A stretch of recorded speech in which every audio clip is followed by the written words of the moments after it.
Chapter 74, Transportation, Section 23. When the new Secretary of State saw that the probation gangs, formed under Lord John Russell's directions, were not attended with moral benefit, he attributed the failure to the defective supply of religious teaching, and not to the inherent qualities of the scheme. It became necessary to reorganize the whole plan, and to provide for the transportation of 4,000 men annually. Lord Stanley was greatly perplexed, but Captain Montague, dismissed by Sir John Franklin, and the Attorney General of New South Wales, happened to reach Downing Street at the moment. In concert with them, Lord Stanley framed the celebrated system of probation, which has astonished the whole civilized world. The employment of men in gangs had been practiced from the foundation of these colonies. They usually, however, consisted of persons under short colonial sentences and who were only sequestered a while from society. The distribution of 10 or 12,000 men over a settled country, in parties of from 2 to 300, and subject to an oversight not usually exceeding the ordinary superintendence of free labour, was indeed an experiment and fraught with the most important consequences. At the head of this scheme was a Comptroller General, appointed by royal warrant, who, as Colonial Secretary for the Convict Department, was in communication with the Governor alone. Under him were superintendents and overseers, religious instructors, and all other subordinate officers. He was authorized to make rules for the government of the whole, and these were minute and elaborate, and gave to the department the air of a great moral and industrial association. The most severe form of this discipline was established at Norfolk Island, for the prisoners for life, or not less than 15 years.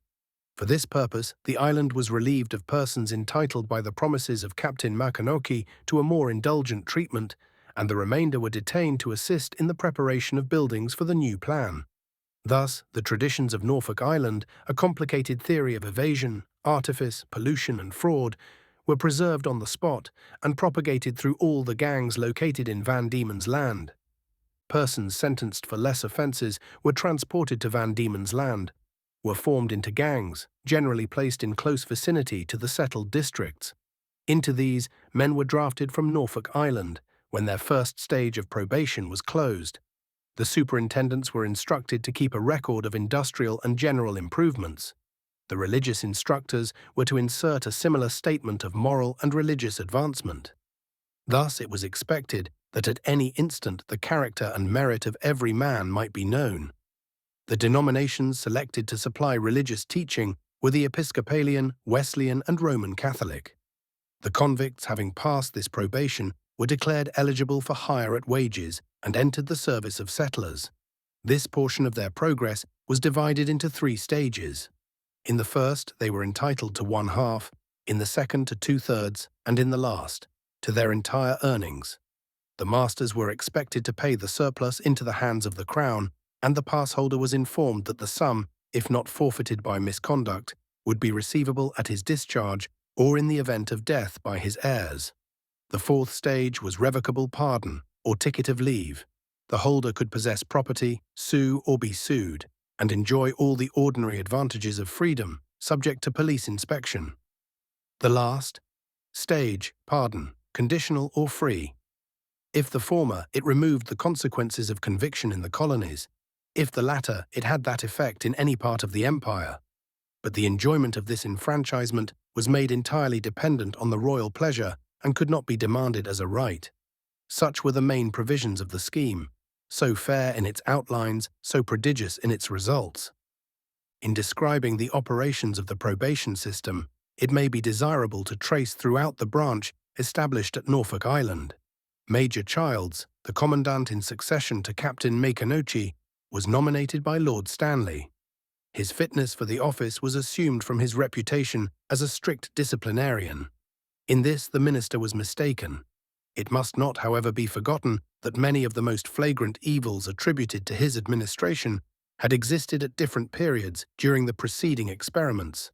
The island was annexed by Parliament to the government of Van Diemen's Land, and thus terminated a connection with New South Wales, which had subsisted from the colonization of that country. Captain Forster, who succeeded to the chief control, was hostile to Makanoshi's system and proceeded to interdict all the privileges he had been accustomed to grant. A gang system of labour was restored. The barter of food was forbidden. Vegetable stalls, pork shops and general stores, herds of swine and private gardens were swept away. Thus, to all the prisoners left behind by Makanochi, the new regulations were equal to an additional sentence. 2 classes of prisoners were sent to Norfolk Island under the new system. The doubly convicted colonial prisoners and persons sentenced in England to transportation for 15 years or life. The accumulation of both was rapid. Many bushrangers and other capital convicts were transmitted to that settlement to whom the arts of a prison were fully known, who were celebrated as flash robbers, and who bore down by their tyrannical wickedness all the weaker or better men within their influence. The numbers on the island in 1845 were nearly 2,000, of whom 1/4 were colonial or doubly convicted prisoners. For these rapid additions, no preparation was made. The buildings in the island, adapted for prison purposes, were dilapidated and insufficient. In the sleeping wards, the hammocks were placed in contact. The men were shut up after dusk, from 80 to 100 together, in charge of a convict wardsman until the morning. The place of promiscuous association was called the lumber yard and was subject to the dominion of a ring. There old and new prisoners met. It was regarded as an Alsatia, or sanctuary. To arrest a prisoner there would have risked the life of the constable. Attempts were sometimes met with concerted resistance. The whole body would surround the culprit and draw their knives in defiance. In several instances, the officers were assaulted with violence.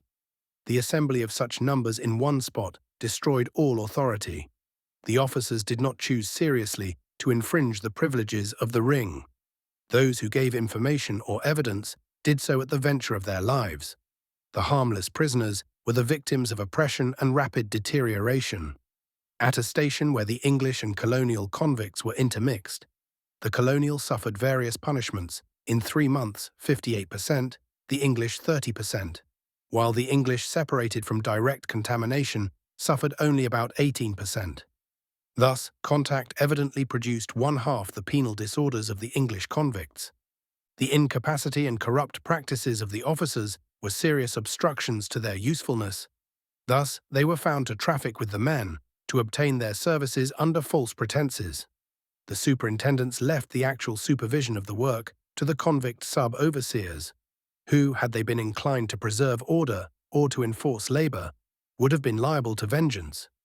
The Rev. Thomas B. Naylor, chaplain, who quitted his employment in 1845, addressed a letter to Lord Stanley describing the condition of Norfolk Island. This letter was intended for publication, but being placed in the hands of Captain Makanoki, he transferred it to Lord Stanley. Mr. Naylor asserted that the regulations were neglected. The commandant, a good-intentioned but blustering person, was utterly incompetent to secure obedience. Thus, the island was ever on the verge of insurrection. Large gangs had succeeded by mutiny in obtaining terms with their officers. The commandant himself had been knocked down. Convicts of every grade were intermixed, the fresh feelings of English prisoners cruelly insulted, youths seized upon with abominable violence, inter Christianos non nominandum. He described the parade of separation, classification, and religious instruction as an elaborate scheme of delusion. The reports transmitted by different parties from Norfolk Island were published in the colonial newspapers, and the Lieutenant Governor, Wilmot, was induced to issue a commission of inquiry entrusted to R.P. Stewart, Esquire, whose bold and faithful delineation of abuses more than sustained the rumors that prevailed. On his return to headquarters, Mr. Stewart furnished a minute report.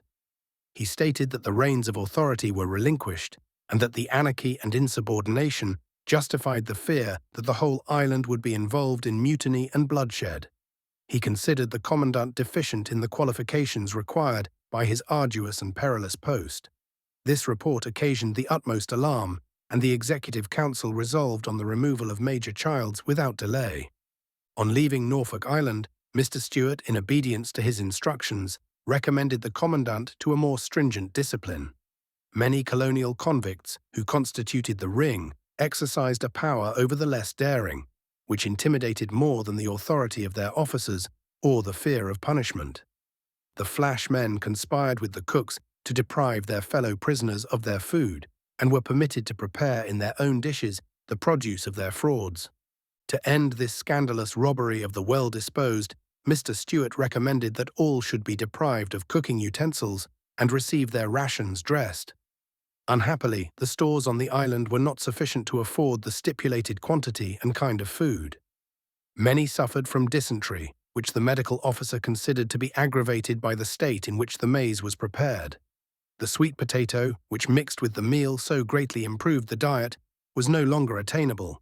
Pork was absurdly issued instead of vegetables, and the deficiency of proper food, a greater grievance than any amount of severity, provoked their murmurs and threatenings. Among the leaders of the ring were Westwood, or Jacky, and Kavanagh, both bushrangers, recently retransported. They were both able to read and write and possessed a sort of intelligence which renders such men more dangerous. The conduct of the English prisoners at the stations, where they were separated from the doubly convicted, was far from disorderly, and punishments were rare. There was no lack of severity elsewhere. A stipendiary police magistrate, appointed shortly after the system was changed, organized a body of police. 25,000 lashes were inflicted in 16 months, beside other forms of punishment. The men committed to the jail were often tortured. Ironwood gags were bridled in the mouth. Men were sometimes tied to bolts in the walls, the arms being outstretched, and the feet in contact fastened on the floor. This was called the spread eagle. The solitary cells, as they were named, were often crowded, and the men exposed to more than disease. Yet all this severity was useless for the purposes of discipline, while the precautions against violence and crime were comparatively neglected. The apprehensions of Mr. Stewart were, unfortunately, realized. A murderous outbreak on the 1st of July filled the settlement with terror. The constables were ordered, on the 30th of June, to remove the dishes and cooking utensils while the men were in the schoolroom. Westwood was calculating a sum. At the sound, he raised the pencil and listened, and a murmur passed through the classes. A sullen gloom overspread the whole. The next morning they were mustered for prayers. Their conduct was orderly. They then marched to the lumber yard. There they collected in a crowd and suddenly moved to the stores, which they broke open and carried off their impounded dishes. They then returned to the yard, and Westwood told them that he was going to the gallows and advised those who were afraid to keep back. Several armed with bludgeons. Westwood caught up an axe, and in a few moments 4 constables were murdered, some in their beds. The military were instantly called out, and in a very short time appeared, and the prisoners, without waiting a charge, retired to their quarters. When the account of these proceedings were received at Hobart Town, a special commission was sent down to try the rioters. 13 suffered death. It is exceedingly difficult to determine to whom the chief blame of this fatal disaster belonged. The officers on the spot, whose testimony can be scarcely deemed impartial, alleged that it was chiefly due to the system of Maconochie. When, said they, the reins of discipline were tightened, the rage of the prisoners was unbounded. The police magistrate declared that he had all along expected such resistance. Before a more healthy state of things could be produced, a sacrifice would be made. It is, however, obvious that no such necessity could have existed had the 2 classes of prisoners been divided and proper military precaution secured. On the 3rd of August, 1845, Major Childs was succeeded by John Price, Esquire, formerly a police magistrate at Hobart Town. This gentleman, remarkable for his knowledge of prisoner habits, language, and artifices, was represented by the local government as unusually qualified to put down the disorders which prevailed. The greater number of the officers, civil and ecclesiastical, were dismissed or recalled, and Mr. Price commenced his career with a vigorous, summary, and, it is said, merciless exercise of his authority. The agents he employed were, of course, liable to strong objections. They were chiefly persons who were or had been prisoners, some remarkable for their crimes. The clergyman stationed on the island exhibited the most serious charges against the new commandant, and the persons acting under his authority and encouragement, cruelties of the most atrocious description and a toleration of evils of an appalling kind. But the often insane violence of the men scarcely admitted of either much caution or delay. It could answer no purpose to collect the awful details. In part, these charges have been disputed, but their substantial truth is, at least, rendered probable by the accumulation of similar facts in the history of such settlements. The dismissal of the chaplains occasioned a long and painful controversy. The reports of their conduct appear to have been hastily collected, often dependent on testimony which would never be received elsewhere unless strongly corroborated. The entire spirit of convict government is almost inevitably modified by its penal purpose. The instances are rare where a clergyman, acting in harmony with the design of the gospel, could escape the censure of men who look on prisoner piety with habitual suspicion and disdain, and who consider doing duty both the obligation and the limit of the clerical office. Thus, when a prisoner desired to receive the sacrament, although a man of respectable origin and quiet demeanour, he was sent to the church in charge of constables, while men of far different habits were occasionally indulged with considerable liberty. The constables were afraid for their lives. Many of them, when the discipline became rigorous, implored to be removed from their office. One was sentenced to chains for declining to be sworn. Another, who had given evidence, entreated a discharge. He was refused and was murdered. The civil commandant, Mr. Price, himself, did not dare to neglect his personal safety, and appeared with loaded pistols in his belt. When these accounts reached Downing Street, the abandonment of Norfolk Island was determined. The Secretary of State, having read the letter of Mr. Naylor, requested the Lieutenant Governor to break up the establishment without delay, to withdraw the whole population to the settlement of Tasman's Peninsula, at the time a secondary penal station in Van Diemen's Land. No discretion was allowed in the execution of this imperative instruction. On further reflection, however, Earl Grey qualified his order. When the proposal to vacate Norfolk Island and to settle the prisoners in this colony became known, the inhabitants manifested the strongest indignation. Their views, coinciding with the wishes of the local authorities, were received with respect, and the Lieutenant Governor decided to delay the measure until the Secretary of State should be fully informed. The administration of Mr. Price had quelled the mutinous temper of the convicts, and the removal of the better class had greatly diminished the number. The desirableness of an island prison to punish colonial offences and obstinate insubordination in the English penitentiaries overcame the intention to desert once more that spot, so celebrated for its natural beauty and moral pollution, 1849. The reader will not, however, confide in present appearances, but will expect a repetition, at some future day, of those startling disclosures which have several times filled the world with horror. The attempts of the convicts to overthrow the authorities have been numerous. 3 years after the reoccupation of the island in 1827, a large body murdered the guard, seized the boats, and crossed over to Philip's Island. 70 were engaged, and their number screened them from the capital penalty.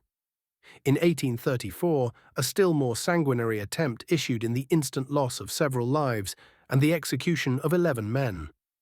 It was on this occasion that Mr. Justice Burton sat as judge, when he heard the appeal which brought tears to his eyes and wrung his heart, and which, recorded by the famous Anti-Transportation Committee of the House of Commons, told with such power on public opinion. The culprit being brought up for sentence said, "Let a man be what he will, when he comes here, he soon becomes as bad as the rest. A man's heart is taken from him, and there is given him the heart of a beast." Such has been always the result of capricious severity, and not only to the prisoners, to the ministers of vengeance might often be extended, without injustices, the appalling description. The administration of law at Norfolk Island was but a choice of difficulties. Special commissions were of late sent down, when cases were urgent or numerous. The temptation to risk life for a release from toil, or the excitement of a voyage, was thus removed. But at this settlement the formalities of justice were but a slight security for its fair distribution. The value of an oath was less than the least favour of the authorities. The prisoners without counsel. The jury taken from the garrison. A convict attorney was occasionally permitted to advise the accused, but in the case of the July rioters, such aid was denied, and several who were convicted died protesting their innocence. During the assize, one judge sat with the military as an assessor under the old law of New South Wales, a second under the law of Van Diemen's Land, which appoints a jury. Capital convictions were thus obtained by a process, one or the other totally illegal. These would be deemed slight considerations, taken separately, But it is difficult to be satisfied with a trial in which all, except the judge, may be interested in the prisoner's condemnation. Substantial justice will not be long secure when its usual conditions are either evaded or are impracticable. A civilized nation would release the culprit rather than condemn him in haste, and the judge is criminal who smites contrary to the law, though he smites only the guilty. Footnote: the following was addressed by Westwood on the eve of his execution. Sir, the strong ties of earth will be soon terminated, and the burning fever will soon be quenched. My grave will be a heaven, a resting place for me, William Westwood. Sir, out of the bitter cup of misery I have drunk from my 16th year, 10 long years, and the sweetest thought is that which takes away my living death. It is the friend which deceives no man. All will then be quiet. No tyrant will disturb my repose, I hope. William Westwood. Letter to Reverend Thomas Rogers. Extracts. August 6. Visited the General Hospital, found a man named Lemon, dreadfully beaten, and having his arm broken. It appears that Constable Baldock was taking a man to jail, charged with either having or using a towel irregularly. He threw his shirt to Lemon and asked him to get it washed. Baldock would not allow him, Lemon, to have it. Upon this, the man Lemon gave Baldock either a blow or, as he says, a push, when a number of constables fell upon him and beat him with their clubs. It was just as divine service was commencing yesterday evening. All the officers and constables left the church except Mr. Duncan, and the old hands made a general rush towards the windows to see what was going on. Mr. Bott told me he interfered to cause the constables to desist after the man was down, but Baldock said, "Lay it into him, lay it into him." While down he was handcuffed with his hands behind him. After this he was taken to jail and gagged 2 hours, with his hands chained behind him to the lamp-post, having all this time his arm broken. He was then taken to the new jail, and Stevens sent for the doctor who received him into hospital. April 16, Friday. Had a long chat with Ditton. He was chained down to the floor by Mr. and had been gagged. I asked the reason. He said for getting up to the window to get some air in the hospital cell, as the doctor had ordered him to have air, and he was refused out. He has been ill at the General Hospital, had 6 or 7 weeks' sickness, has never been well since a beating he received while I was absent from the island. He was then in the chain gang. Some pegs had been removed, upon which he hung his clothes and rations. He abused the jailer for removing the pegs, was gagged and taken to the new jail and chained down, was then dreadfully beaten by 6 or 7 constables. He lay in a puddle of blood. The next day a constable came in and jumped upon him and severely hurt his chest. He pierced his body with a piece of sharp iron or steel. He showed me a scar on his arm he had received on that occasion. He said Mr. Elliot came to the cell and found him in that mutilated condition and asked when it was done. Replied, he received a portion yesterday and a portion today. August 6, 1847. Visited the jail, found Waters strapped down on suspicion of having prevented his eye from recovering. His back was bad, having been flogged, and the cord which laced the strait waistcoat which they put on him pained him much. His eye was very bad. He was laid on his back, bound unable to stir hand or foot, and in agony of pain from the pressure of his lacerated back on the lacing cord. Having asked to see Major Harold as a magistrate, he said to the turnkey, "If I am guilty of injuring myself, let me be punished, but if not, why am I strapped down?" For saying this, he was flogged. He told me that Dr. Everett said he did not think he had done anything to his eye. I saw him again soon after. He said his back had stunk most offensively, and through the intercession of the turnkey, Mr. Price had allowed the cord to be removed. But his hands were chained to the foot of the bed. He had received a sentence of 18 months on the reef in chains. Note, some of these chains were 36 pounds weight, and on the reef, the men had mostly to work up to the middle in water. In one of the turnkey's rooms in the new jail is to be seen an article of harness that at first sight creates surprise in the mind of the beholder when considering what animal of the brute creation exists of so diminutive a size as to admit of its use. But on inquiry it will be found to be a bridle, perfect in headband, throat lash, etc., for a fellow creature. There is attached to it a round piece of ironwood of almost 4 inches in length and 1.5 inches diameter. This again is secured in a broad strap of leather to cross the mouth. In the wood, there is a small hole, and when used, the wood is inserted in the mouth, the small hole being the only breathing space. And when the hole is secured with the various straps and buckles, a more complete bridle in resemblance could not well be witnessed. This is one of Mr. Unknown's instruments for torturing the unhappy and fallen men, and on one occasion I was compelled to witness its application on a poor blind wretch named Edward Mooney. My duty required my attendance at the jail occasionally. I came in one evening after 8 o'clock. I was conversing with one of the turnkeys. The notorious Unknown, who robbed Mr. Waterhouse of £700, was present. He also at that time being a turnkey, holding a third-class pass, and in receipt of 2 shillings per diem. Everything was quite still. I could not help remarking how quiet the jail was, when the said Unknown exclaimed, "There's someone speaking. I know what bee it is," and forthwith took from its pegs one of the bridles just described and a pair of handcuffs. I followed him to one of the cells which he opened, and therein was a man lying on his straw mat, undressed, and to all appearance asleep. Unknown desired him to get up, calling him by his name, and to dress himself. He did so, and came out into the yard, where Unknown inserted the ironwood gag into his mouth, and the sound produced by his breathing through it, which appeared to be done with great difficulty, resembled a low, indistinct whistle. He then led him to the lamp-post in the yard, placing him with his back to it, and his arms being taken round, were secured by the handcuffs round the post.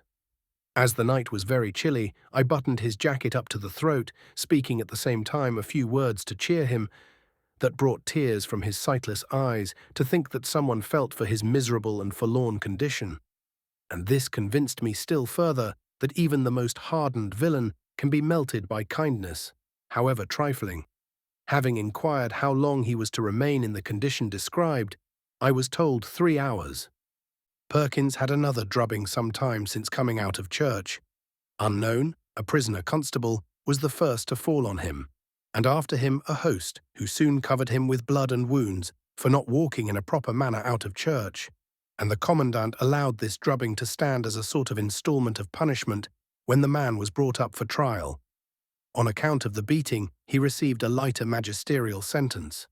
Mr. Unknown told me one day that the commandant censured the conduct of the constables who complained of some man not opening his mouth to have the inside of it searched for tobacco.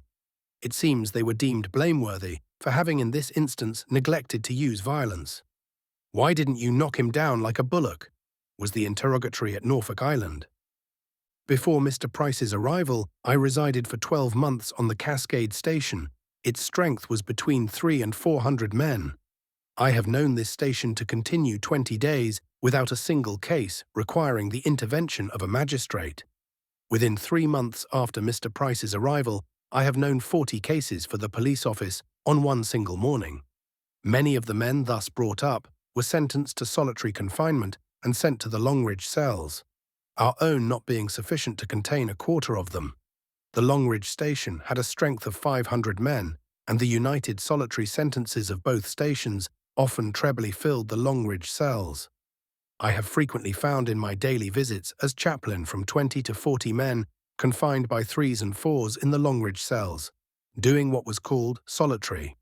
3 men sleeping together on the floor of a cell 4.5 feet wide by 7 feet long, for pulling a lemon or guava, for laughing in the presence of a convict policeman, for having a pipe, for wearing a belt or button not issued by government, for mustering in dirty trousers on Sunday, although to wash them the owner would have to go naked all the Saturday afternoon, for having half or a quarter of a pipe full of tobacco, for offences the most trivial and sometimes on false charges.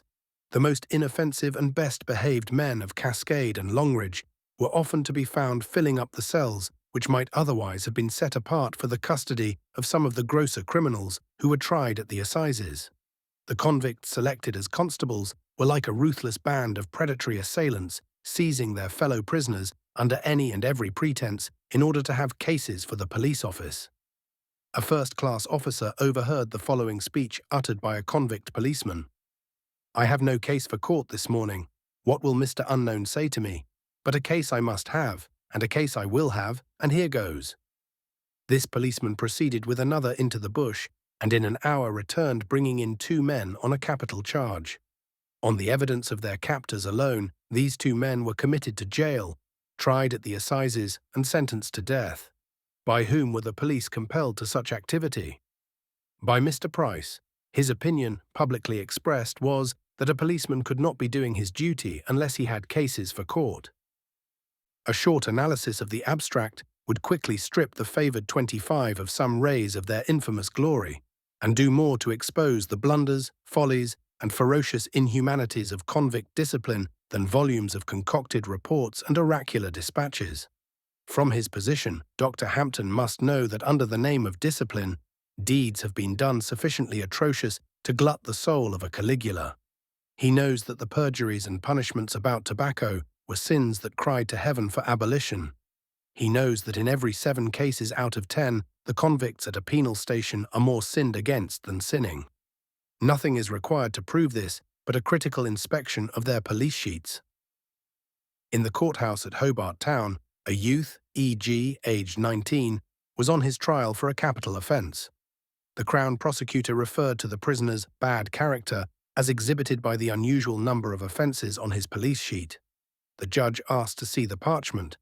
While looking at it, G. said, "Your Honour, the whole of them wouldn't make one good one."